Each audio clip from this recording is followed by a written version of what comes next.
দার্জিলিং ঘোরার দ্বিতীয় পর্ব। কোথায় গেলাম, অনেক আনন্দ করেছি, সাথে স্মৃতিগুলোকে ক্যামেরাবন্দি। নমস্কার, শুভ সকাল সবাইকে, অনেক স্বাগত আমার পরিবারে। আমি পিঙ্কি ত্রিপুরা থেকে বলছি। আশা করছি প্রত্যেকেই খুব ভালো আছেন, সুস্থ আছেন। আর দার্জিলিংয়ের এটা হয়েছে দ্বিতীয় দিন, মানে রবিবার। তো আমরা সবাই মিলে, আমরা যেহেতু দুটো ফ্যামিলি ছিলাম, একসাথে কিন্তু ঘুরতে বেরিয়েছি। আর প্রচুর পরিমাণে ঠান্ডা আর হালকা কুয়াশার মতো মনে হচ্ছে, ঝিরিঝিরি বৃষ্টি হচ্ছিল। তো আমরা এখানে মল মার্কেটে বের হয়েছি। তো বের হয়ে সবাই কিন্তু নাস্তাটা করে নিয়েছি। তো আমরা এখানে খেয়েছিলাম ভেজ পেটিস, আর বাচ্চারা খেয়েছিল পিৎজা। তো এখান থেকে খাওয়া দাওয়া করে তো আমরা গাড়ি বুকিং করেছিলাম ঘোরার জন্য। তো গাড়ির ড্রাইভার হয়েছে একটা টি গার্ডেনে নিয়ে এসেছিল। তো আমরা তো জানি যে একটা টি গার্ডেন পয়েন্ট আছে ঘোরার জন্য, কিন্তু কোনটা সেটা কিন্তু আমরা জানতাম না। যে অনেকগুলো জায়গা নিয়েছিল, যে এই জায়গাগুলোতে না লোকজন ছিল, একদম বন্ধ ছিল। তো যাই হোক, তারপর এখান থেকে আমরা ঘুরে নিলাম। এখানে কিন্তু কোনো লোকজন ছিল না।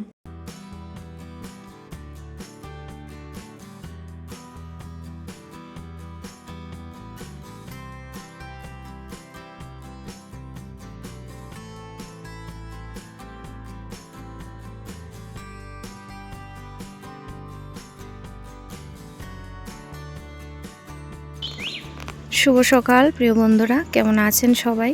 আশা করছি প্রত্যেকেই ভালো আছেন। প্রতিদিনের মতো আমিও ভালো আছি, তাই আজকে আবারও চলে এলাম নতুন আরেকটি ব্লগে। আমরা আছি এখন দার্জিলিং টি পয়েন্টে। তো এখানে ঘুরতে এলাম সবাই। তো চলুন, আপনারা সবাই সাথে থাকবেন।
তো তারপর ওখান থেকে আমরা বের হয়ে চলে এসেছি এখানে দার্জিলিং জু, আর মিউজিয়ামও ছিল সাথে।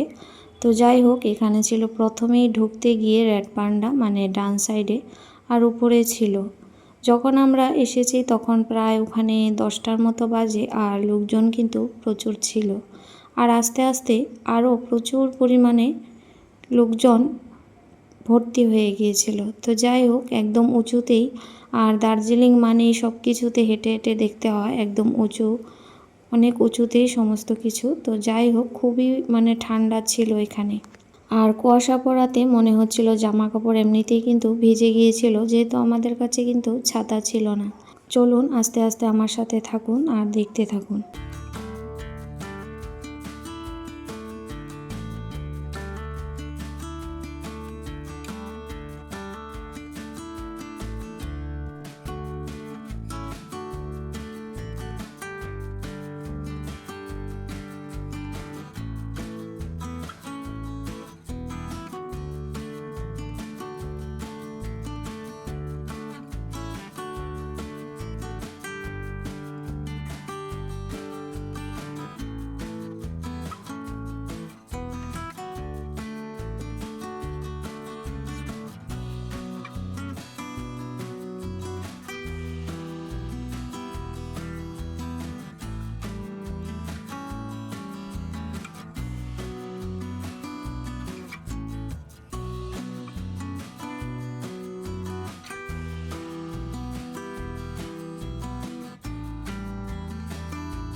তো প্রথম যেটা মিউজিয়ামে ঢুকেছিলাম ওইখানে কিন্তু ক্যামেরা করা অ্যালাউ ছিল না, আর বাইরে থেকে বের হয়ে খুবই সুন্দর, মানে যেখানে আমরা ঢুকেছিলাম তার মধ্যে বের হয়ে কিন্তু এখান থেকে ভিউটা খুবই সুন্দর, মানে মন মুগ্ধকর প্রকৃতি পরিবেশ, যেটাকে ক্যামেরাবন্দি না করলে আর সবাই কিন্তু ক্যামেরা ছবি তোলায় সবাই কিন্তু ব্যস্ত, যে আমরা ব্লগিং করছি বলে তাই না, প্রত্যেকেই কিন্তু মোবাইল ক্যামেরা নিয়ে খুবই ব্যস্ত ছিল আর আনন্দও কিন্তু করছিল।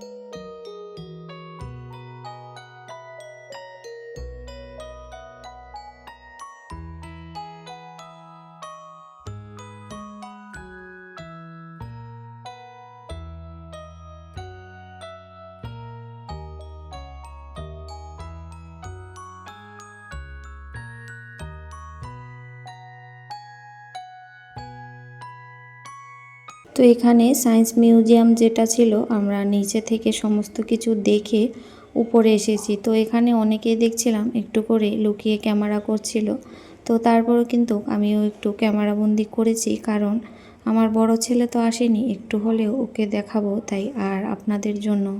তো খুব ভালো লেগেছিল, বিশেষ করে এখানে ফুল গাছ গাছপালা খুবই আকর্ষণীয়। তো এগুলোকে আমাদের এখানে হয়তো দেখিনি কখনো, আমার মনে হচ্ছে এগুলো প্রথমেই এখানে দেখছি এইসব ফুল গাছ। আর আমাদের এখানে জুটা পুরোপুরি দেখা হয়ে গিয়েছিল, আর যখন আমরা নিচে নেমে এসেছি মানে প্রচুর পরিমাণে লোকের ভিড় ছিল। তো তারপর এখানে আমরা চা, তারপর ব্যাগে করে যে খাবারের জিনিসপত্র বিস্কিট চিপস এগুলা একটু খেয়ে নিয়েছিলাম, খেয়ে তারপর এখানে ঘুরে দেখলাম দোকানগুলোতে। আর এখানে না দোকানগুলোতে বেশ মানে জিনিসপত্র একটু দামি ছিল, কিন্তু ওই মেন যে মার্কেট যেটা সিটি আছে ওখানে তো ঠিকঠাকই ছিল।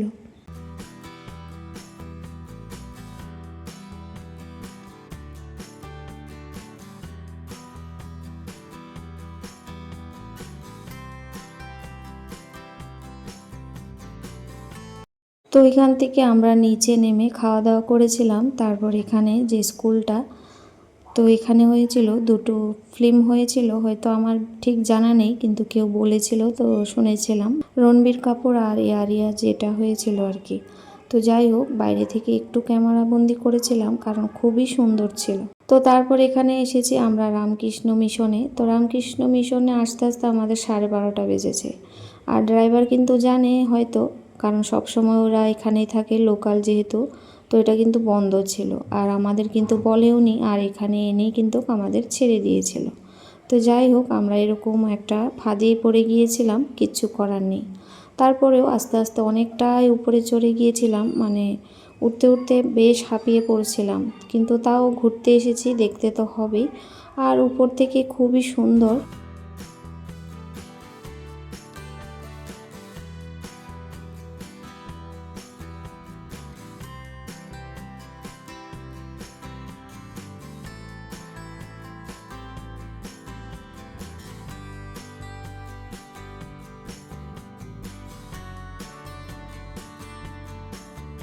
তো আমরা যেহেতু মন্দির বন্ধ হয়ে গিয়েছিল, মানে রামকৃষ্ণ মিশনে কিন্তু আমরা উপরে আর যাইনি, নিচ থেকে অতটা নিচ থেকে কিন্তু আমরা চলে এসেছিলাম।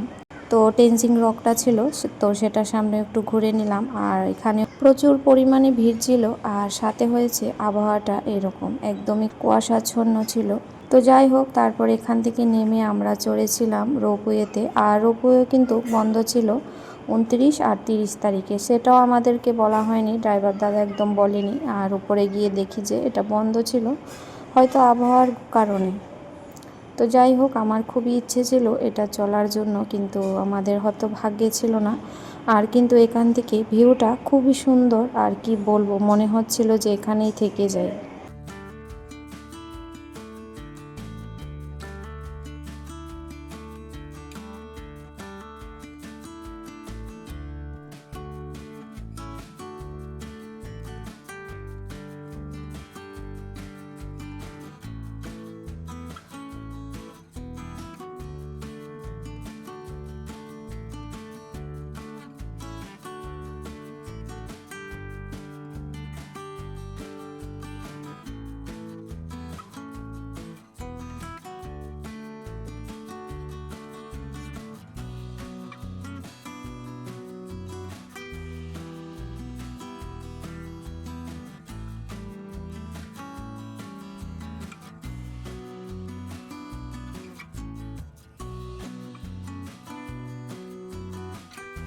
তো এখানে এসেছে আর একটা গোর্খাল্যান্ডের গোর্খা রঙ্গমঞ্চ ভবন, আর এখানে হয়তো কোনো একটা ওদের অনুষ্ঠান ছিল, মানে পুজো পাঠ একটা হচ্ছিল ভেতরে। আর সবাই খুব সুন্দর সুন্দর সেজেছিল, শাড়ি, তারপর হয়েছে লেহেঙ্গা, এসব খুবই ভালো লাগছিল। হয়তো এখানে অনেক মানে সকাল থেকেই একটা অনুষ্ঠান হয়েছে।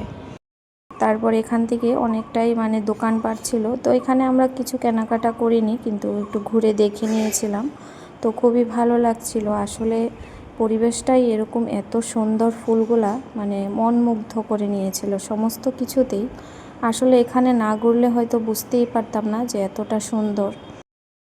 তো প্রিয় বন্ধুরা, আজকের মতো ভিডিওটি এখানেই শেষ করছি। সবাই খুব ভালো থাকবেন, সুস্থ থাকবেন। আগামী দিন আবারও ফিরবো নতুন আরেকটি ব্লগের সাথে। তো এখানকার গোর্খাল্যান্ডের প্রসিদ্ধ এই খাবার মিষ্টিটি।